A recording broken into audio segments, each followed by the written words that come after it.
I discovered my husband's secret bank account by accident. It was a Tuesday evening.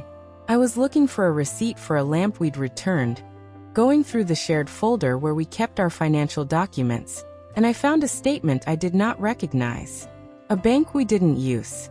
An account I had never seen. In my husband Daniel's name only. The balance was over $400,000. We had been married for 16 years. We shared everything, or I believed we did. We had a joint account, a mortgage, 2 children, a life built together on what I thought was complete honesty. And here was nearly $500,000 I had never known existed. I did not confront him that night. I sat at the kitchen table long after he had gone to bed, staring at a number that did not make sense, and I made a decision that would take 11 months to complete. I decided to find out where the money came from before I said a single word. My name is Margaret. I am a forensic accountant, and my husband had just made the worst mistake of his life. He had hidden money from someone who finds hidden money for a living. Chapter 1. The beginning. I need to explain what I do, because it matters to everything that follows. For 22 years, I have traced money. I work for a firm that investigates financial fraud, embezzlement, hidden assets, money laundering. When a company suspects an executive is stealing, they call people like me. When a divorce involves a spouse hiding assets, they call people like me. I follow money through the mazes people build to hide it, and I am very, very good at it. My husband Daniel knew what I did for a living. He had heard me describe cases over dinner for 16 years. He had listened to me explain how people hide money and how they get caught. And he hid $400,000 from me anyway. I have thought a great deal about that arrogance. I have concluded that it came from a specific belief that many people hold about their spouses. The belief that at home, we stop being the professionals we are at work. That the sharp attorney becomes soft at the dinner table. That the meticulous accountant stops counting when she comes home. Daniel believed that. He believed the woman who traced money for a living would not trace him. He was wrong. Daniel worked in commercial real estate. He was successful. Genuinely successful, or so I had always believed. Our life reflected it. A good house, good schools for our children, comfortable vacations. I had never questioned our finances, because I had never had reason to. Daniel handled certain accounts, I handled others, and I trusted him completely. That trust is the thing I mourn now. Not the money. The trust. Chapter 2. The betrayal. In the days after I found the statement, I did something that felt like a betrayal of my own, but was, I told myself, simply due diligence. I looked. Quietly. Carefully. The way I would look at any subject of an investigation. I did not access anything illegally. Everything I examined, I had legitimate access to as his wife and financial partner. But I looked at it with professional eyes for the first time in 16 years. And what I began to see disturbed me far more than a single hidden account. There were patterns. Money moving in ways that did not match the story of our life. Transfers to entities I did not recognize. A rhythm to the movement that I knew well from my work. The rhythm of someone deliberately structuring transactions to avoid attention. The $400,000 was not savings. It was not a surprise inheritance or a secret nest egg. He was building for our retirement. It had the fingerprints of something else. Something that moved. I recognized it because I had seen it hundreds of times in my professional life. My husband was hiding money. And people do not hide money that was earned honestly. I felt something cold settle into me that week. Not rage. Rage would come later, and I would learn to use it. What I felt first was the specific grief of realizing that the person you have trusted most completely has been living a life you knew nothing about, in the very house you shared. But underneath the grief, something else was waking up. The part of me that follows money. The professional. She looked at the patterns Daniel had left, and she thought, I can find all of this. He has no idea who he is hiding from. Chapter 3. The decision. I made a decision that surprised even me. I would not confront Daniel. Not yet. Because I understood something about my situation that most betrayed spouses never get to understand. I had a professional advantage. And the moment I revealed what I knew, I would lose it. If I confronted Daniel now, he would react. He would move the money. He would clean up the patterns. He would lawyer up and cover the trail. And even I, might not be able to reconstruct what he had hidden once he knew he was being watched. But if I stayed silent, if I let him believe his secret was safe, he would keep operating in the open. He would keep the accounts where they were. He would keep leaving the trail I needed. So I made a decision that required a kind of discipline I did not know I had. I would go to work every day. I would come home every evening. I would sit across from Daniel at dinner and help our children with homework and continue our life exactly as it had always been, while quietly, methodically, building the most important case of my career against my own husband. I gave myself rules. I would document everything. I would touch nothing that would alert him. I would work slowly, and I would not act until I understood the entire picture. Where the money came from, where it went, and what it meant. It took 11 months. 11 months of living two lives, the way he had been living two lives, except that mine had a purpose and an end. Chapter 4, The Evidence. I want to describe what I built, because the building of it was the strangest and most focused period of my life. I approached it exactly as I would a professional case. I opened a file, a real one, encrypted, stored somewhere Daniel would never look. And into it, over 11 months, I assembled the complete architecture of my husband's secret life. The hidden account was just the entrance. Following the money from there, I found others. I found entities, shell companies essentially with innocuous names, that existed to move and hold money. I found the source, eventually, and the source was the thing that turned my grief into something harder. Daniel had been defrauding his own business partners. For years, he had been skimming from real estate deals, structuring transactions so that money that should have gone to partners and investors was quietly diverted to his hidden accounts. It was sophisticated. It was patient. It was, I had to admit with a professional's grim respect, well constructed. But it was not well constructed enough to survive a forensic accountant who had 11 months and unlimited access to the home of the person who built it. I traced every dollar. I documented every transfer. I reconstructed the entire scheme. How the money was skimmed, how it was moved, how it was hidden, where it now sat. I built the kind of file that I would, in my professional life, hand to prosecutors. And I found something else in those 11 months. Something I had not been looking for. Because when you trace a person's secret money, you also trace their secret life. And the money led, eventually, to evidence of another relationship. An apartment I was partially paying for, through the maze, without knowing it. A second life funded by the fraud, hidden inside the first. I remember the night I confirmed it. I did not cry. I had done my crying months earlier. I simply added it to the file. And I understood that I now possessed the complete truth of my marriage. More complete, in fact, than Daniel himself possessed, because I could see all of it at once, mapped and documented, while he only knew the pieces he was actively juggling. I had the whole picture. He had no idea I had anything at all. Chapter 5, The Justice. Here is what I did with 11 months of evidence. I did not scream. I did not throw him out in a rage. I did something far more effective, because I am not a woman who reacts. I am a woman who prepares. I retained the best divorce attorney in the state, and a colleague who specialized in exactly the kind of financial fraud I had uncovered. I brought them the file. I watched the divorce attorney's expression change as she went through it, and I watched the fraud specialist's expression change too. And the fraud specialist said something I will never forget. He said, "Margaret, in 15 years I have never seen a spouse walk in with a case this complete. This isn't a divorce filing. This is a prosecution package. We moved on a single day. Carefully coordinated. Daniel was served with divorce papers. And simultaneously, the documentation of his fraud reached the partners he had been stealing from, because their money was in that file too, and they had a right to it. And I was not going to protect the man who had betrayed us all." Daniel came home that evening to a life that had been dismantled in a single day by information he did not know existed. He tried at first the things people try. denial, then anger.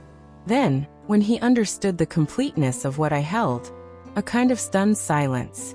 He said at one point, "How long have you known?" I said, 11 months. He stared at me, and I watched him understand that for 11 months, while he thought he was successfully hiding everything, he had been living with someone who saw all of it, who documented all of it, who had been quietly building the instrument of his undoing while passing him the salt at dinner. The divorce settlement reflected the truth I had assembled.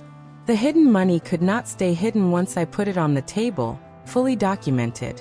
The fraud had its own consequences, separate from our marriage, pursued by the partners he had robbed.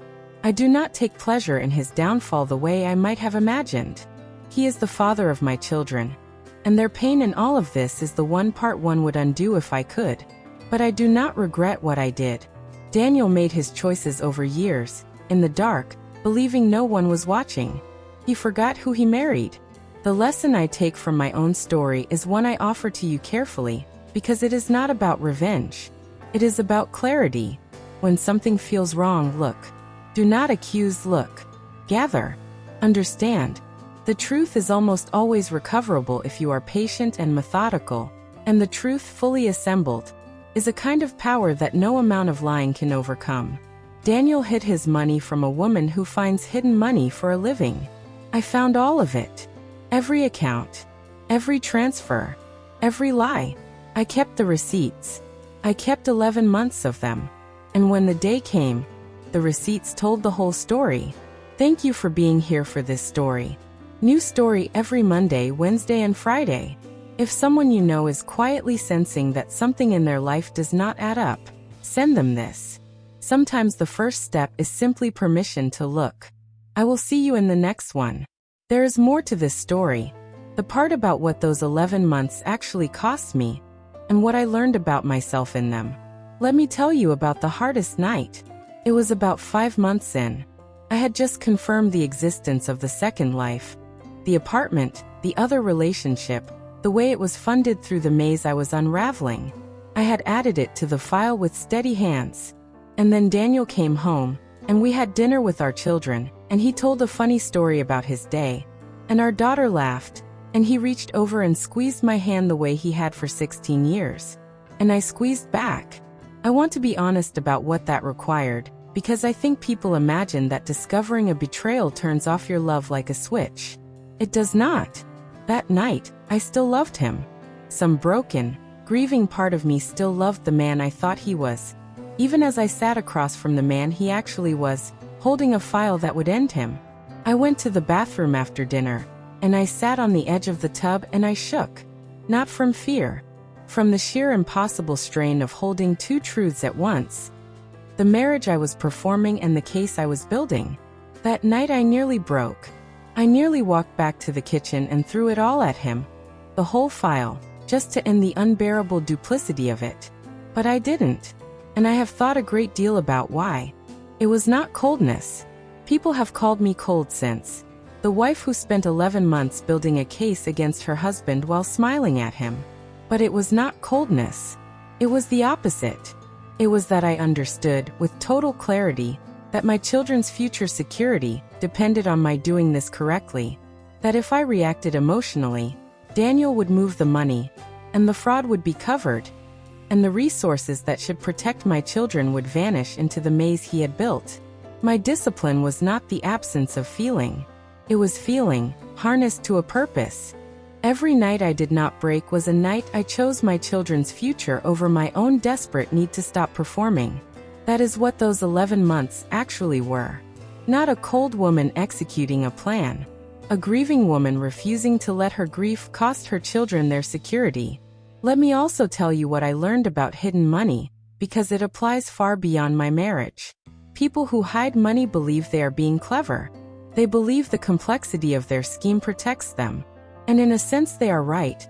Complexity does protect them from casual observers. A spouse glancing at a bank statement sees nothing. A partner reviewing a deal sees nothing. The complexity is a wall. But complexity has a fatal weakness. It is consistent. A person hiding money develops patterns, because hiding money is work, And work develops habits. The same structures. The same types of transactions. The same rhythms of movement. And to a trained eye, those patterns are not a wall. They are a signature. Daniel's scheme was consistent. Every skim followed a similar architecture. Once I understood one, I understood how to find the others, because he had built them the same way. His own competence, the systematic nature of his fraud, was what allowed me to map it completely. If he had been sloppy and random, ironically, he might have been harder to trace. It was his discipline that undid him, because discipline leaves patterns, and patterns can be followed. This is true in my professional work as well. The most sophisticated frauds are often the most traceable, once you find the entry point, because sophistication means system, and system means predictability. The embezzler who steals the same way every time has, in effect, written instructions for their own capture. And there is one more thing I learned, the deepest thing. The people we love can be strangers to us. Not because they are hiding a single secret, but because a secret life, maintained over years, becomes a whole separate person living inside the person we think we know. Daniel at dinner was real. And Daniel moving stolen money through shell companies to fund a second life was also real. Both were my husband. The tragedy is not that one was fake. The tragedy is that both were true, and I only knew one of them. When I finally had the complete file, I understood my husband better than I ever had in 16 years of marriage, because for the first time, I could see all of him at once. The provider and the thief. The father and the fraud. The man who squeezed my hand, and the man who built a maze to hide $500,000 from me. Assembling that file was the most intimate thing I have ever done. I knew him completely at last, in the moment I destroyed the life we had built. That is the strange grief at the center of this story. To fully know someone sometimes is also to lose them. I do not regret looking. I will never regret looking. The truth, however painful, is a foundation you can stand on. A lie, however comfortable, is a floor that gives way eventually. But I want anyone listening who suspects something to understand what looking actually costs, so they go in with open eyes. It is not a thrilling investigation. It is 11 months of performing love while documenting betrayal. It is the loneliest thing I have ever done. And it was worth it. Because my children are secure. Because the partners he robbed recovered what was theirs. Because I stood, at the end, on the solid ground of the complete truth, rather than the shifting floor of a comfortable lie. That is what the receipts bought me. Not revenge. Ground to stand on. Let me leave you with the practical wisdom, because my story is unusual. Most people are not forensic accountants, and I want it to be useful to someone who is not. If something in your financial life does not add up, you do not need to be a professional to begin. You need only to be observant, patient, and organized. Start by simply paying attention. Most financial secrets are protected not by sophisticated concealment, but by the other person's inattention. The spouse who never looks at the statements. The partner who trusts completely and therefore never checks. Concealment relies on your not looking. So the first and most powerful step is simply to look at what you already have legitimate access to.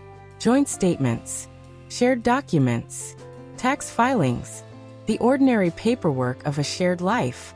Keep records of what you find. Not accusations, records. Dates, amounts, accounts, anything that seems inconsistent. If it turns out to be nothing, you have lost nothing. If it turns out to be something, you have begun building the understanding you will need. Do not confront prematurely.